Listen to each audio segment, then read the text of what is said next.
నమస్కారం. నేను మీ నిజం సుభాష్ చంద్రబోస్. వెల్కమ్ టు నిజం మీడియా. మన నిజం మీడియాలో ప్రసారమయ్యేటువంటి నిజం నిర్ధారణ కార్యక్రమానికి స్వాగతం. ఈరోజు నిజ నిర్ధారణలో భాగంగా ఆంధ్రప్రదేశ్ రాష్ట్రంలో ఎస్సీ వర్గీకరణపై కమిషన్ రిపోర్ట్ని సమర్పించింది. అయితే ఇక్కడ ఒక చిన్న మెలిక మనకు కనబడుతుంది. ఆ చిన్న మెలిక ఏందయ్యా అంటే, మెలిక చిన్నదే కానీ సమస్య చాలా పెద్దది. జిల్లాల యూనిట్లుగా వర్గీకరణ. జిల్లా యూనిట్లుగా వర్గీకరణ జరిగితే మాదిగలకి లాభమా నష్టమా? మాదిగలతో పాటు మాలలకి లాభమా నష్టమా?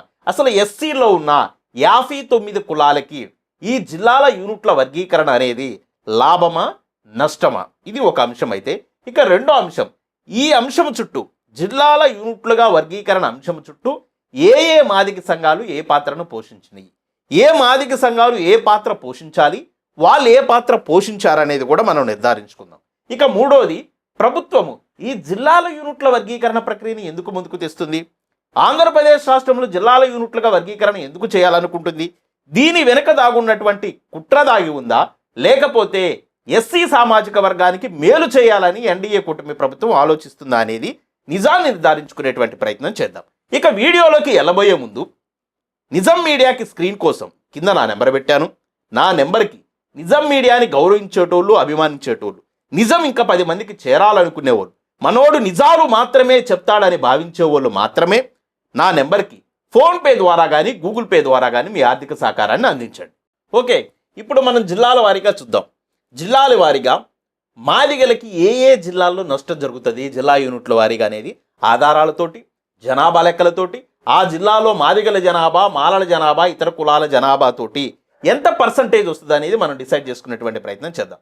మొదటిగా కడప జిల్లాకు సంబంధించినటువంటి సమాచారాన్ని డిస్ప్లే చేస్తున్నాను చూడండి. కడప జిల్లాలో మాల జనాభా అక్షరాల 2,29,329 మంది ఉన్నారు.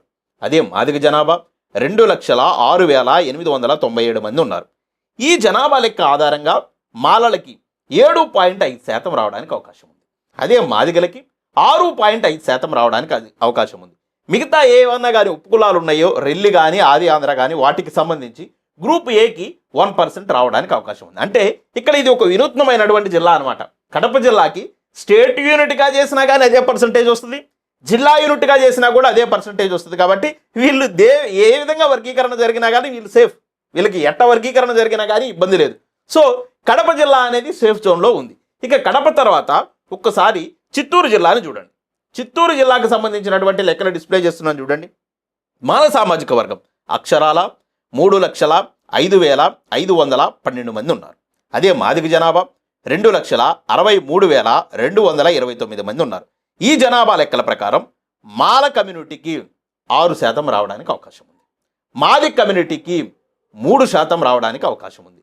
మిగతా ఏవైతే రెల్లి కానీ ఆది ఆంధ్ర కానీ ఉన్నాయో, ఇక్కడ చిత్తూరు ఒక పర్టికులర్ జిల్లా కనబడుతున్న మన వాళ్ళకి 6% రావడానికి అవకాశం ఉంది.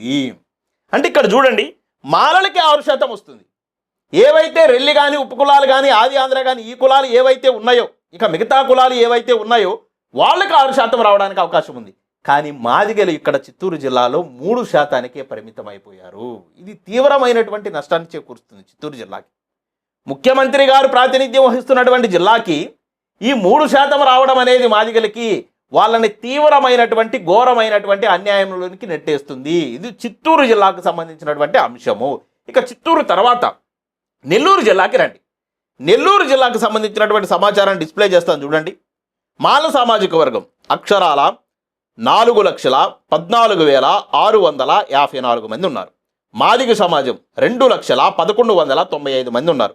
ఈ జనాభా లెక్కల ప్రకారం మాలలకి 9% రిజర్వేషన్లు వర్తిస్తాయి అక్కడ.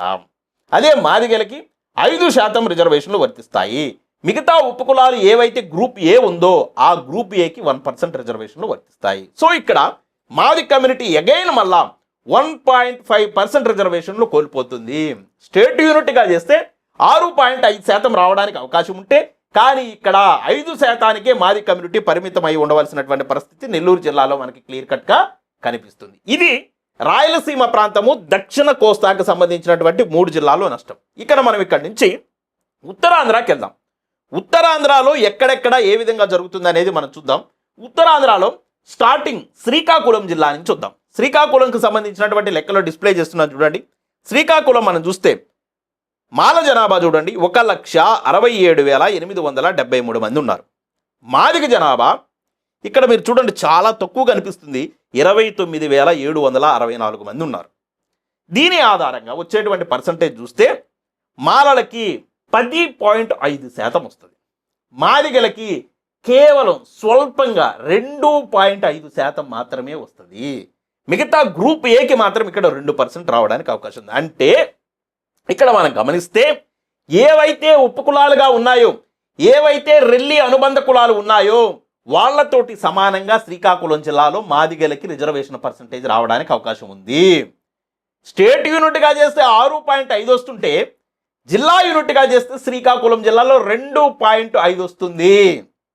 అంటే ఎంత వాళ్ళు కోల్పోతున్నారు చూడండి, 4% వాళ్ళు కోల్పోతున్నట్టుగా మనకు అర్థమవుతుంది. ఈ రిజర్వేషన్ల వర్గీకరణ జిల్లా యూనిట్లుగా జరగడం వల్ల శ్రీకాకుళం జిల్లా అక్షరాలుగా 4% రిజర్వేషన్లు కోల్పోతుంది.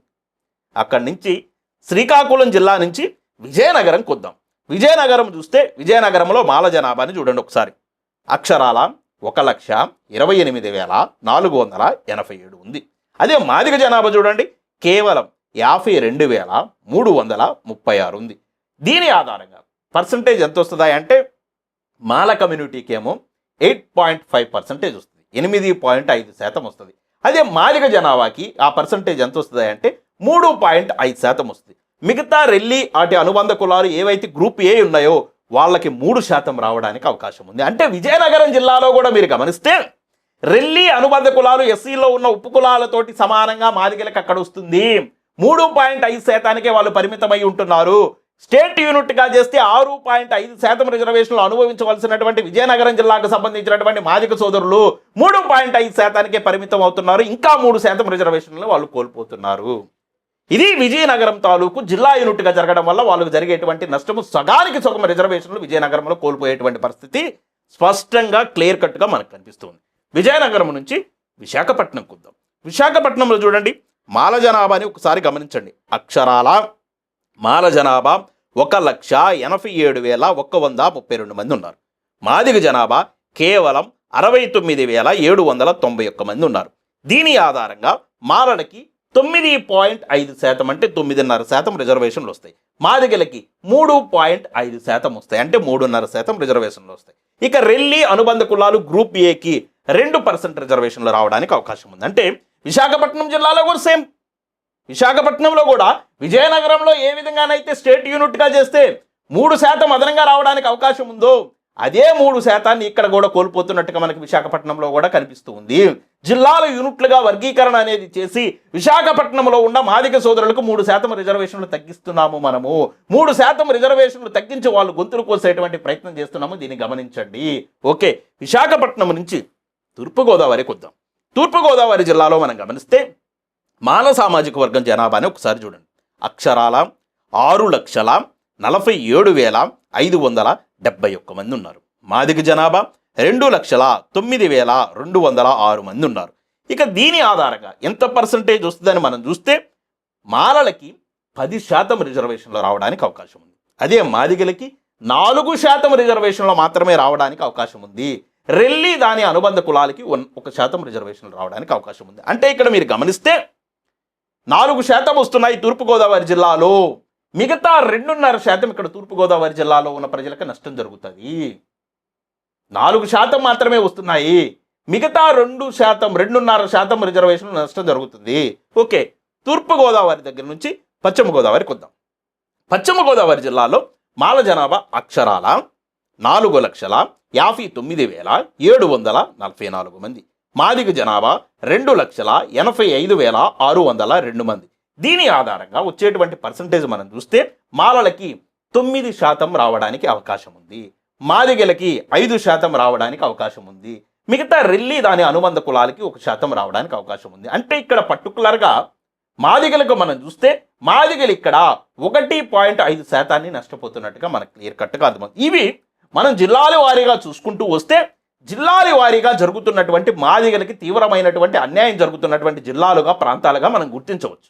ఇక్కడ మీకు క్లియర్ కట్గా నేను ఆధారాలతో చూపించాను. అయితే ఉత్తరాంధ్ర మొత్తం శ్రీకాకుళం, విజయనగరం, విశాఖపట్నం, తూర్పుగోదావరి, పశ్చిమ గోదావరి ఈ 5 జిల్లాల్లో మాదిగలకి తీవ్రమైనటువంటి నష్టం జరుగుతుంది. వర్గీకరణ జిల్లాల యూనిట్లుగా జరగడం కన్నా వాళ్ళకి వర్గీకరణ జరగకుండా ఉంటేనే మేలు. నేను 100% చెప్తున్నా. ఏంటి 2.5 ఏంటి, 3.5 ఏంటి, ఈ రిజర్వేషన్లు ఏంటి? 15% దాదాపుగా వర్గీకరణ జరగకపోయినా కానీ 5% వరకు వాళ్ళు సాధించుకోవడానికి అవకాశం ఉంది. కానీ ఇక్కడ మనం చూస్తే 2.5, 3.5 దగ్గర వాళ్ళు ఆగిపోతున్నారు. అంటే ఈ జిల్లాల యూనిట్లుగా వర్గీకరణ చేసి మీరు జనాభా తక్కువ ఉన్నారని చెప్పేసి మీ స్థాయి ఇదేనని చెప్పేసి వాళ్ళని అక్కడ కట్టేద్దామా? రాష్ట్ర యూనిట్గా వర్గీకరణ చేస్తే నా శ్రీకాకుళం జిల్లాలో ఉన్న మాదిగలకి, నా విజయనగరం జిల్లాలో ఉన్న మాదిగలకి, నా విశాఖపట్నం జిల్లాలో ఉన్న మాదిగలకి, నా తూర్పుగోదావరి జిల్లాలో ఉన్న మాదిగలకి, పశ్చిమ గోదావరి జిల్లాలో ఉన్న మాదిగలకు కూడా 6.5% రిజర్వేషన్లు మనం ఇద్దామా? ఎవరు సొమ్ము ఇమ్మంటలేదు, ఎవరు సొమ్ము ఇమ్మని అడగటలేదు. మాదిగల జనాభా రాష్ట్ర యూనిట్గా వర్గీకరణ చేస్తే 6.5 రిజర్వేషన్లు వస్తాయి. కాబట్టి వెనకబడిపోయి ఉన్నటువంటి జిల్లాల్లో, తక్కువ జనాభా ఉన్న జిల్లాల్లో వాళ్ళు ఆత్మన్యూనత తొలగించడానికి ఎక్కడా లేని విధంగా ఇక్కడ వద్దు, ఇక్కడ కూడా రాష్ట్ర యూనిట్గా వర్గీకరణ చేయండి మహాప్రభు అని చెప్తున్నాం. అయితే ఈ అంశంలో, ఈ వర్గీకరణ అంశంలో జిల్లాల యూనిట్లు కానీ చంద్రబాబు నాయుడు గారి యొక్క ప్రభుత్వం, ఎన్డీఏ ప్రభుత్వం ముందుకెళ్తున్నటువంటి సందర్భంలో ఎస్సీ వర్గీకరణ పేరుతోటి, మాదిగ సంఘాల పేరుతోటి, మాది కులాన్ని అడ్డం పెట్టుకుని ఎదిగినటువంటి నాయకులు ఎవరెవరు ఏ పాత్రలో పోషించారనేది మనం ఒకసారి చూద్దాం. ఎవరెవరు ఏ పాత్రలో పోషించారనేది మనం చూస్తే ఉండడానికి చాలా సంఘాలు ఉన్నాయి, ఉండడానికి చాలా సంఘాలు ఉన్నాయి. సందుకు ఒక సంఘము, గొంతుకు ఒక సంఘము, జిల్లాకు ఒక సంఘం ఉన్నాయి. కానీ కమిషన్కి రిప్రజెంటేషన్ ఇచ్చే దగ్గర చాలా చాలా చాలా చాలా చాలా తక్కువ సంఘాలు మాత్రమే జిల్లా యూనిట్గా వర్గీకరణ వద్దు, రాష్ట్ర యూనిట్గా చేయండి అని చెప్పినట్టుగా మనం చూసాం. ఓకే, ఏపీ ఎంఆర్పిఎస్లు ఉన్నాయి, ఎంఆర్పిఎస్లు ఉన్నాయి, దండోరాలు ఉన్నాయి, మాదిగ సంఘాలు ఉన్నాయి, ఆ సంఘం ఉంది, ఈ సంఘం ఉంది. నేను చూస్తే ప్రతి జిల్లాలో కూడా కమిషన్ వచ్చినటువంటి ప్రతి సందర్భంలో రాష్ట్ర యూనిట్గా వర్గీకరణ చేయాలని ఈదుమూడికి సంబంధించినటువంటి ఆ రోజున ఎంఆర్పిఎస్ వ్యవస్థాపక సభ్యుల్లో ఒకరైనటువంటి బ్రహ్మయ్య మాదిగ గారికి సంబంధించినటువంటి ఎంఆర్పిఎస్కు సంబంధించి ప్రతి జిల్లాలో కూడా రిప్రజెంటేషన్లు ఇచ్చారు. జిల్లాల యూనిట్లుగా వద్దు, రాష్ట్ర యూనిట్గా వర్గీకరణ జరగాలని చెప్పేసి ఇచ్చారు. ఆయన కూడా 2-3 చోట్ల పాల్గొని కమిషన్కి వివరంగా వివరించడం జరిగింది. పర్టికులర్గా ప్రకాశం జిల్లాలో ఫౌండర్ మెంబర్స్ అందరితో కలిసి, వ్యవస్థాపక సభ్యులు అందరితో కలిసి కమిషన్కి బాగా వివరంగా వివరించడం జరిగింది, రాష్ట్ర యూనిట్గా చేయమని. దాన్ని కూడా కమిషన్ రికార్డ్ చేసుకున్నట్టుగా చూసాం. అయితే ఇక్కడ బ్రహ్మయ్య మాదిగ గారు కూడా కొంత అలసత్వాన్ని ప్రదర్శించాడనేది క్లియర్ కట్గా అర్థమవుతుంది. ఓకే, కమిషన్ వచ్చినటువంటి సందర్భంలో వాళ్ళకి నివేదిక ఇవ్వడంలో సక్సెస్ అయ్యారు. కానీ ప్రత్యక్ష పోరాటంలో కానీ, ప్రజాక్షేత్రంలో కానీ ఆయనకుండబడినటువంటి కేడర్కి, ఆయనకున్న స్థాయికి, ఆయన ఆ స్థాయికి జనాల్లోకి తీసుకెళ్లడం కానీ, ప్రభుత్వం మీద ఒత్తిడి పెంచడంలో కానీ కొంత విఫలమయ్యారు, కొంత అలసత్వం వహించారనేది క్లియర్ కట్గా కనపడుతుంది. దీనికి సంబంధించి బ్రహ్మయ్య మాదిగ గారు ఆ వెసులుబాటును కల్పించుకోవాలి, దాన్ని సరిదించుకోవాల్సినటువంటి అవసరం కూడా మనకు క్లియర్గా కనిపిస్తుంది. అయితే మిగతా సంఘాలు చాలా ఉన్నాయి. మరి ఎవరు ఎక్కడ ఏం పని చేస్తున్నారో నాకు అర్థం కాల, ఎవరు ఎక్కడ ఏం పని చేస్తున్నారో నాకు అర్థం కావట్లా. ఈ విధంగా ఆంధ్రప్రదేశ్ రాష్ట్రంలో జిల్లాల యూనిట్లుగా వర్గీకరణ జరిగితే మాదిగల వినాశనానికి అది దారి తీస్తూ ఉంటే ఈ సంఘాలన్నీ ఎటుపోయినవి? ఎవరేం పని చేశారు? ఎందుకు అడగలేదు కమిషన్ని? ఎందుకు ప్రదర్శనలు చేయలేదు? ఎందుకు నిలదీయలేదు? కనీసం నిలదీయకపోవడం, ధర్నాలు చేయడం, ప్రదర్శనలు చేయడం, ప్రభుత్వం మీద ఒత్తిడి పెంచడం ఇవన్నీ పక్కన పెట్టండి. కనీసం కమిషన్ కన్నా రిపోర్ట్ ఇవ్వాలి కదా, కనీసం కమిషన్ కన్నా రిపోర్ట్ ఇవ్వాలి కదా. కొంతమంది నాయకులు ఉంటారు, ఏపీ ఎంఆర్పిఎస్ అని సువర్ణ రాజు గారు అని ఒక ఆయన ఉన్నాడు. హైదరాబాదులో, తెలంగాణలో మాదిగలు ఎక్కువ ఉన్న చోట కాంగ్రెస్ పార్టీ వర్గీకరణ చేస్తున్న దగ్గర ఆయన లక్ష డప్పులు వేల గొంతులని కృష్ణమాదిగ గారు పిలుపునిస్తే ఈయన ఇక్కడ డప్పుల కార్యక్రమం నిర్వహిస్తాడు. ఏది, తెలంగాణలో వర్గీకరణ జరగాలని అక్కడ ప్రభుత్వం ముందుకెళ్తున్నా ఇక్కడ మద్దతు ఇస్తే 1000 డప్పులతోటి ఒక ప్రదర్శన చేస్తారు. కానీ ఆంధ్రప్రదేశ్ రాష్ట్రంలో వర్గీకరణ అంశంలో మాదిగలు తగలబడిపోతుంటే, మాదిగలకు తీరని నష్టం జరుగుతుంటే, మాదిగలకు ఘోరమైన అన్యాయం జరుగుతుంటే ఇక్కడ మాత్రం ఎక్కడ ఒక జిల్లాలో కమిషన్ కలిసినట్టు కానీ, ఒక ప్రదర్శన చేసినట్టు కానీ, ఒక మీటింగ్ పెట్టినట్టు కానీ, ఒక ప్రెస్ మీట్ పెట్టినట్టు కానీ కనపడం. వీళ్ళు మాదిగ నాయకులా? వీళ్ళు మాదిగ నాయకులా? పుట్టిన గడ్డలో ఉద్యమం పుట్టిన ఆంధ్రప్రదేశ్ రాష్ట్రంలో మాదిగలకు అన్యాయం జరుగుతుంటే ప్రశ్నించవలసినటువంటి అవసరం లేదా? అడగవలసినటువంటి అవసరం లేదా? కనీసం కమిషన్కి ఒక రోజైనా, ఎప్పుడైనా, ఎక్కడైనా, ఏ జిల్లాలోనైనా నివేదిక ఇచ్చారని చెప్పండి. లేదు. సరే, ఆయన అంశాన్ని కొంచెం పక్కన పెడదాం. తెలంగాణలో జరగాలని మద్దతు ఇస్తారు కామెడీగా, కానీ ఇక్కడ మాత్రం మాట్లాడు. ఓకే, ఆయన అంశాన్ని పక్కన పెడదాం. వ్యవస్థాపక ప్రధాన కార్యదర్శి అని కృపాకర మాదిగ గారు ఉన్నారు.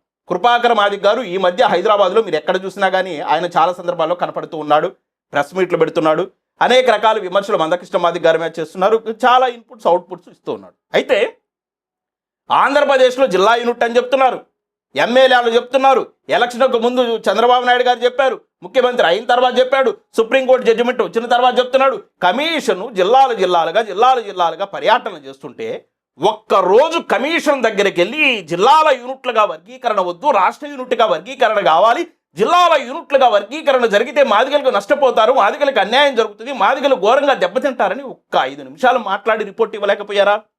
ఒక్క 5 నిమిషాలు మాట్లాడి రిప్రజెంటేషన్ ఇవ్వలేకపోయారా? ఏం చేసుకోవడానికండి మీ రాతలు? ఏం చేసుకోవడానికండి మీరు రాసే పుస్తకాలు? ఏం చేసుకోవడానికండి మీరు రాసే వేషాలు? ఎందుకండి మీ మేధావితనం? ఎందుకండి మీ ఉపన్యాసాలు?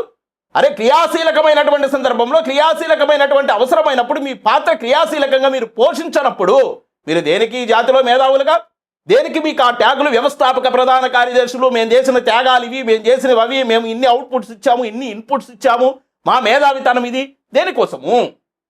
ఇప్పుడు ఈ రోజున జిల్లాల యూనిట్లుగా వర్గీకరణ జరిగితే మాదిగలకు ఎంత నష్టం జరుగుతుంది? మరి మీకు తెలిసి కూడా ఎప్పుడు, ఎక్కడ, ఏ సందర్భంలో, ఏ జిల్లాలో కూడా ఒక్క రిప్రజెంటేషన్ మీరు ఎందుకు ఇవ్వాలి? సమాధానం చెప్పాలి. లేదు, మీకు సంబంధం లేనప్పుడు ఈ అంశాల జోలికి రాకండి. మీకు సంబంధం లేనప్పుడు అప్పుడెప్పుడో వ్యవస్థాపక ప్రధాన కార్యదర్శి, ఇప్పుడు ఆ అంశాల జోలికి రాకండి. అంశాల జోలికి వస్తారు, మేము త్యాగాలు చేసామంటారు, మేము నాయకులమంటారు, మేము మేధావులమంటారు, దాని మీద మాకు పూర్తి అవగాహన ఉందంటారు, మా దగ్గర సబ్జెక్ట్ ఉందంటారు. మరి సబ్జెక్ట్ ఉన్నప్పుడు ఆ సబ్జెక్ట్ని ఎందుకు కమిషన్ ముందు పెట్టాలా? కమిషన్ గడువు అయిపోయే వంతకు ఏం చేస్తున్నారు? ఎక్కడున్నారు? ఎక్కడ పడినారు ఇన్ని రోజులు? మరి సమాధానం చెప్పాలి కదా ప్రజలకి.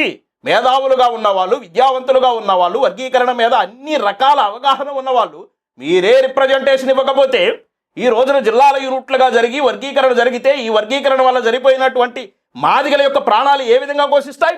మాదిగలకి నష్టం జరిగితే ఏ విధంగా ఘోషిస్తాయి? ఎస్సీ వర్గీకరణ కోసం మొట్టమొదటి జరిగినటువంటి మరణం ఎక్కడ? మొట్టమొదటి జరిగినటువంటి మరణాలు ఎక్కడ? తూర్పుగోదావరి, పశ్చిమ గోదావరి జిల్లాల్లోనే కదా. సిర్రా నాగేశ్వరరావు గారు, మీరా సాహెబ్ గారు మొట్టమొదట మాలలు కొట్టి చంపినటువంటి జిల్లాలు. మరి ఆ జిల్లాలకి ఈరోజు నష్టం జరుగుతుంది. ఆ జిల్లాలకే కాదు, ఉత్తరాంధ్ర మొత్తానికి నష్టం జరుగుతుంది. శ్రీకాకుళం, విజయనగరం, విశాఖపట్నం, తూర్పుగోదావరి, పశ్చిమ గోదావరి జిల్లాలు మొత్తం తుడిచిపెట్టుకుపోతుంది జిల్లాల యూనిట్లుగా వర్గీకరణ. నోరు మెదపట్టలేదు. పరిసిపోగు అని ఒక ఆయన, పేరుపోగు అని ఒక ఆయన, మరి వీళ్ళు ఏమన్నా చేశారామో? చేసినవి నాకు తెలీదు. ఒకవేళ చేసుంటే రాబట్టి గొంతుకు ఒక సంఘం, సందుకు ఒక సంఘం, జిల్లాకు ఒక సంఘం. ఏమైంది మీ మేధావితనం? ఏమయ్యాయి మీ నాయకత్వాలు? ఎందుకు మీరు ప్రశ్నించలేదు? ఎందుకు కమిషన్కి కనీసం నివేదికలు ఇవ్వలేదు? ఎలక్షన్ వచ్చినప్పుడు కుప్పల సంఘాలు కనపడ్డాయి కదా. ఆ కుప్పల సంఘాలన్నీ ఈ రోజున ఏ కుప్పతట్లో కలిసిపోయినాయి? ఎక్కడికి పోయినవి? గ్రామాలకి, మండలాలకి, జిల్లాలకి, నియోజకవర్గాలకు తిరిగి కూటమిని గెలిపించడం చెప్పారు కదా. 99% సంఘాలన్నీ ఎన్డీఏ కూటమికి మద్దతు ఇచ్చాయి కదా. మరి ఈ రోజున మాదిగ సంఘాలని ఏ మూలన కూర్చున్నాయి? ఎందుకు నోర్లు మెదపట్టలేదు? కారణం ఏంటి? ఎంత ప్యాకేజీలు అందని, ఎంతెంత మూటలు కట్టుకున్నారు, ఎంతెంత దాచుకున్నారు? ఈ జాతిని అమ్మేసి, ఈ జాతిని అంగట్లో తాకట్టు పెట్టి, ఈ జాతిని పార్టీలకు అమ్మేసి, ముడుపులు తీసుకొని ఎందుకు ఈరోజు మాట్లాడలేదు? మీరు సమాధానం చెప్పాలి. వినాశనం జరుగుతుంది ఇక్కడ. మాదిగ జాతి వినాశనం జరుగుతుంది ఎస్సీ వర్గీకరణ జిల్లాల యూనిట్లుగా జరగడం వల్ల. ఎవరిని అడగట్టలే, మాలలు అడగట్టలే, వేరే కులాన్ని అడగట్టలే, ఈ మాదిగల జనాభానే జిల్లాల యూనిట్లుగా చేయమంటున్నాం. ఓకే, ఇంతవరకు వివిధ సంఘాలు. ఇక మందకృష్ణ మాదిగ గారి యొక్క పాత్రని ఇక్కడ మనం చూద్దాం.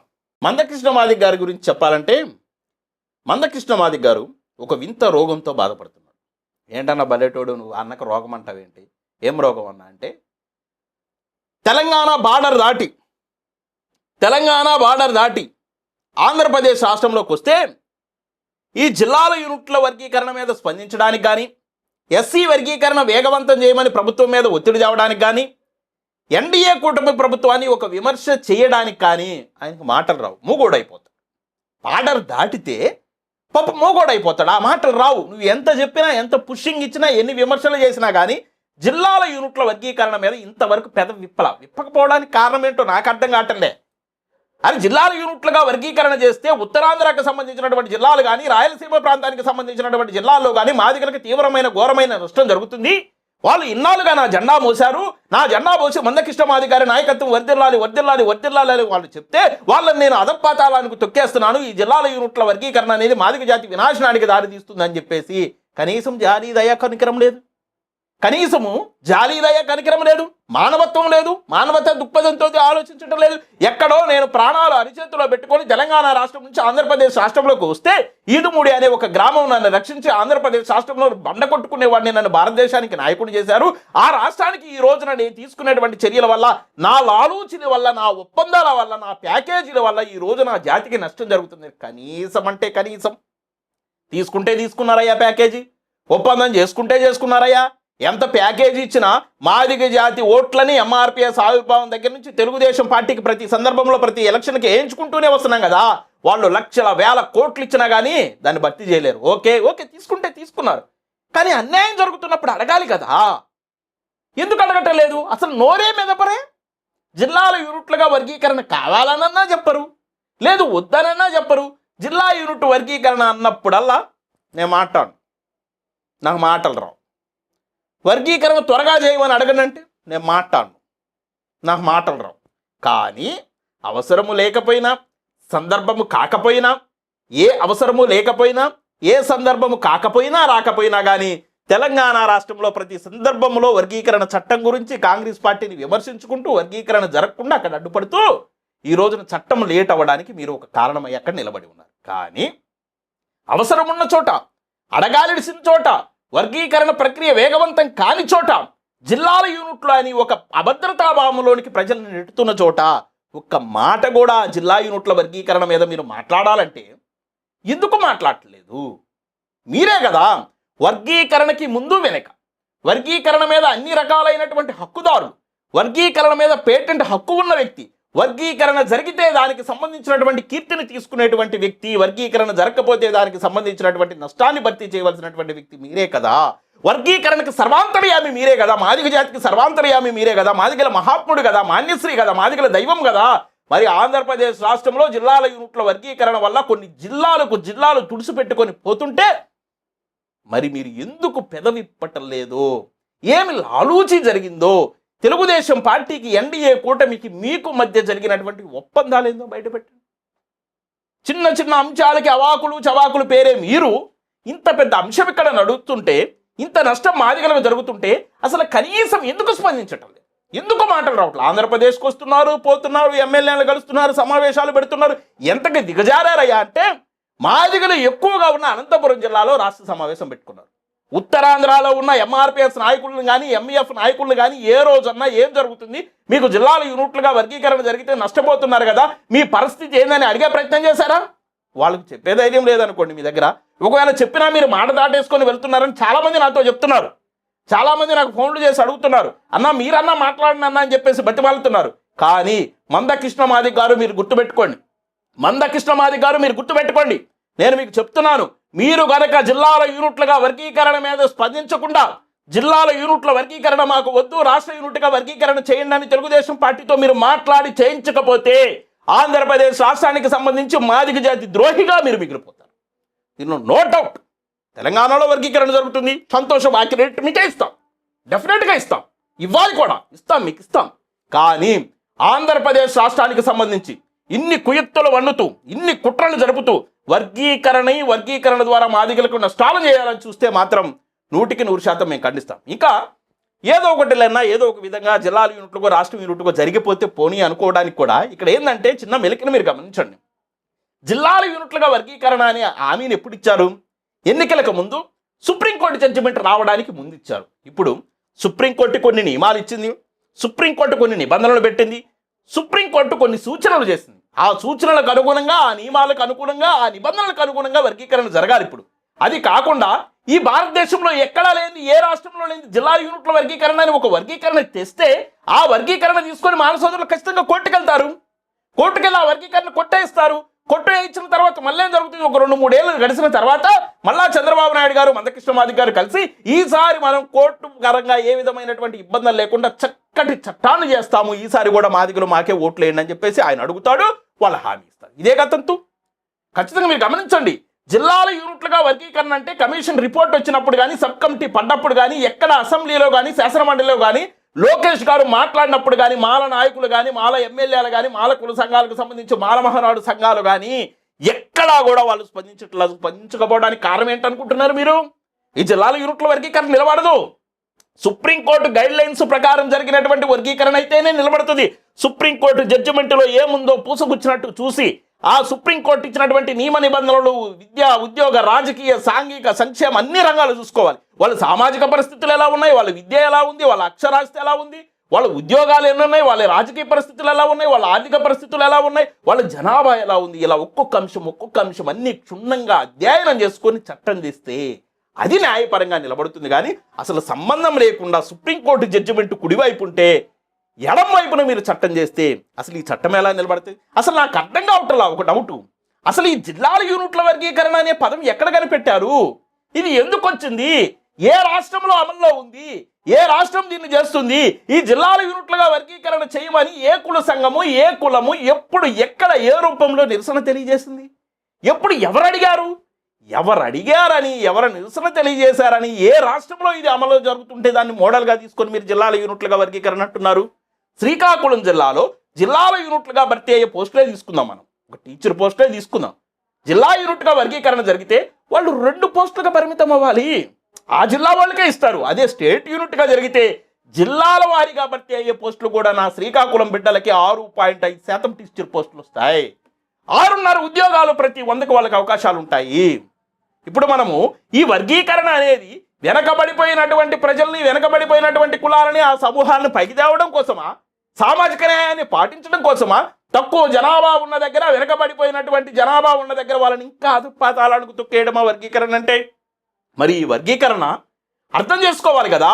మరి వర్గీకరణ అనే పదానికి అర్థం లేకుండా, సామాజిక న్యాయం అనేటువంటి పదానికి అర్థం లేకుండా వర్గీకరణ చేస్తే అది నిలబడుకోకుండా కోర్టులో కొట్టుపోయే విధంగా జిల్లాల యూనిట్ల వర్గీకరణ అని చెప్పేసి ఈ జిల్లాల యూనిట్ల వర్గీకరణ వల్ల మాదిగ జాతానికి తీవ్రమైనటువంటి నష్టం చేస్తుంటే మందకృష్ణ మాదిగ గారు ఇప్పటి వరకు ఎందుకు స్పందించడంలో మాదిగ జాతికి సమాధానం చెప్పాలి.